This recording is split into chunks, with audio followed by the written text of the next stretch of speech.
विशेषण कितने प्रकार के होते हैं? विशेषण कितने प्रकार के होते हैं? इस तरह का प्रश्न आएगा तो क्या लिखेंगे? हम लिखेंगे भैया विशेषण जो है वह 4 प्रकार के होते हैं। कौन कौन से? बोल के देखिए।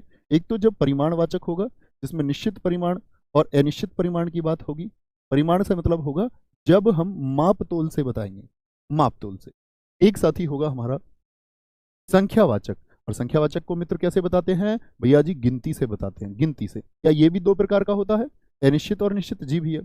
तीसरा आपका आएगा गुणवाचक। क्या आता है? गुणवाचक विशेषण आएगा, जिसमें किसी वस्तु के गुणों की बात चलती है।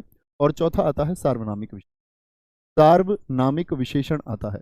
और साथ ही सार्वनामिक विशेषण भी कितने प्रकार का होता है बोलेंगे? तो मूल सार्वनामिक होता है और यौगिक सार्वनामिक होता है। पहले सार्वनामिक विशेषण का एक आपका उदाहरण लिखिए। क्या बोलेंगे? यह आदमी जा रहा है, जा रहा है। ये कौन सा है? क्या आप मुझे बता सकते हैं? इसको हम मूल सार्वनामिक कहें या यौगिक सार्वनामिक कहें? क्या बोलेंगे? नो नो नो, बहुत सारे साथी कह रहे हैं। देखो, यह कैसा सर्वनाम है बताएं पहले भैया? निश्चयवाचक सर्वनाम है कि नहीं है? जी भैया। तो जब सर्वनाम का रूप, भाई सर्वनाम शब्दों की संख्या कितनी होती है मुझे बताएं? सर्वनाम शब्दों की संख्या कितनी होती है? तो सर्वनाम शब्द आप कहेंगे भैया वो 11 होते हैं।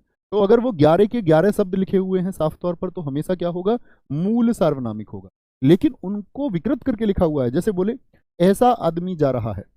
अब ऐसा क्या 11 सर्वनाम शब्दों में आता है? जी नहीं भैया, 11 सर्वनाम शब्दों में ये नहीं आता है। इसीलिए ऐसा को हम क्या बोलेंगे? ऐसा को हम बोलेंगे यौगिक सार्वनाम। यानी कि उन 11 का कुछ भी रूप परिवर्तन करके लिख दे तो यौगिक सार्वनामिक साथी हो जाता है। ठीक है भाई साहब। फिर बात आती है विशेषण की अवस्थाओं की। जैसे यूपी पुलिस कांस्टेबल में आपको हमेशा बताता रहा हूं, एक प्रश्न आया था अवस्थाओं से। तो न्यूनतम विशेषण की कौन सी अवस्था है भैया? तो तम आएगा तो साथी क्या होगा? उत्तम अवस्था होगी। क्या होगी? उत्तम अवस्था वो हो जाएगी। कितनी अवस्थाएं होती हैं? एक तो मूल अवस्था होती है, मूल अवस्था होती है। एक आपकी उत्तर अवस्था होती है साथी, उत्तर अवस्था होती है। और एक मित्र होती है हमारी उत्तम अवस्था। उत्तम अवस्था, उत्तम अवस्था किससे होती है? जो सबसे बेहतर हो, जब तुलना हो तो उत्तर अवस्था।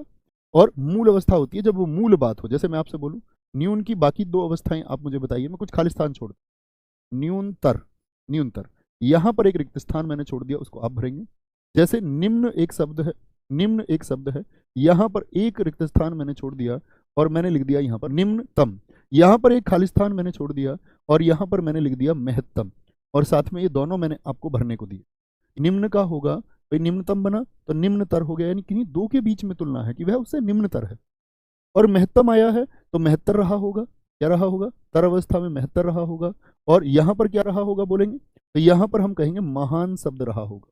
तो जो साथी महान शब्द भर पाए होंगे वो अच्छी बात है। जैसे एक अवस्था कोमल की बना के दिखाइए। कोमल की अवस्था क्या बनेगी? तो कोमल की क्या होगी उत्तर अवस्था? कोमलतर होगी। क्या होगी मित्र? कोमलतर। और उत्तम क्या होगी? वो कोमलतम होगी। क्या होगी? कोमलतम होगी। ठीक है। जैसे मैं बोलूं सिद्धि अच्छी है, किसी से कोई तुलना की हमने? सिद्धि अच्छी है, किसी से कोई तुलना साथी बोलेंगे? जी नहीं भैया, किसी से कोई तुलना नहीं है। मैं बोल दूं सिद्धि, सिद्धि बबीता से अच्छी है, तो यहां पर एक तुलना है।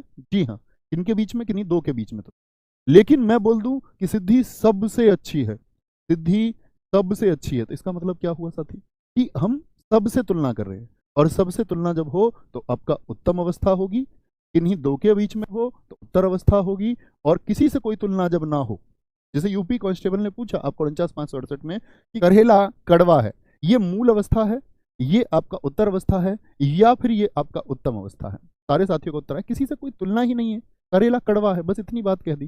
बोलते करेला नीम से कड़वा है तो उत्तर अवस्था, करेला सबसे कड़वा है तो साथी क्या हो जाता? फिर बोलेंगे जी तब उत्तम हो जाता।